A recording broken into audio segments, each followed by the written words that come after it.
WAQF Ammendment Act 2025 की Mayokta lamdam asida khundariba Islam laining chatpa Meitei Pangal Singna changshillakpa khongjang की sharuk ama oina ngasi Imphal East District की Hatta Gollapati area da leiba Meitei Pangal Sing nasu ek asi yaningdaba phongdoktuna protest rally ama Chatkhre Meitei Pangal Council Manipuri की Luching Makada Hatta Gollapati area da leiba masjid amadi loop taramapanna saruk yaduna Chatkhre rally adu Gollapati Center Point Auto Parking manaktagi checkon fauduna laklaga Gollapati Public Ground KR Lenda panthungpham oiki khongchat aduga mari leinana Meitei Pangal Council Manipur MPCM gi President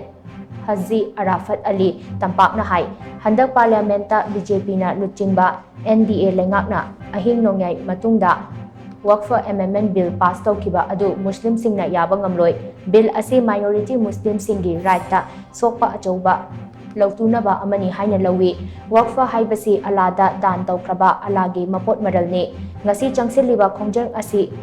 isagi hak kanjanaba changshillakpa khongjang amani Indian Constitution na piriba right to freedom of religion khonggauna duna BJP lengakna Muslim singi hak matpa yanaba chatharakliba thawong asi Muslim singna taraina laude migi laining laishonga mari leinaba thabak thoram singda khut thinjinbagi thabak asi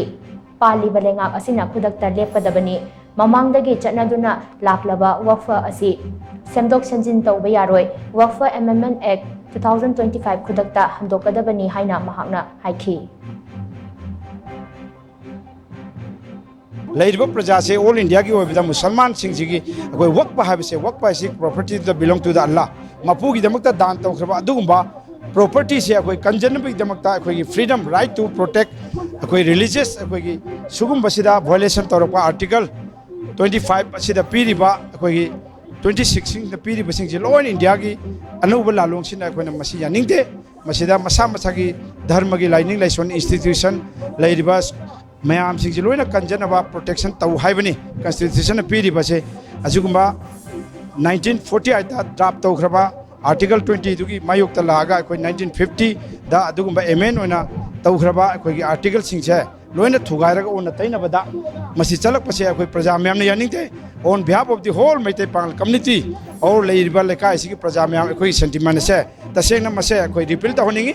koi athuba matam da India nga na masi ek ase Manipur de chana biya roi haibo pham se amato ba koi wafam wakhalon aduni haibo pham se thamjal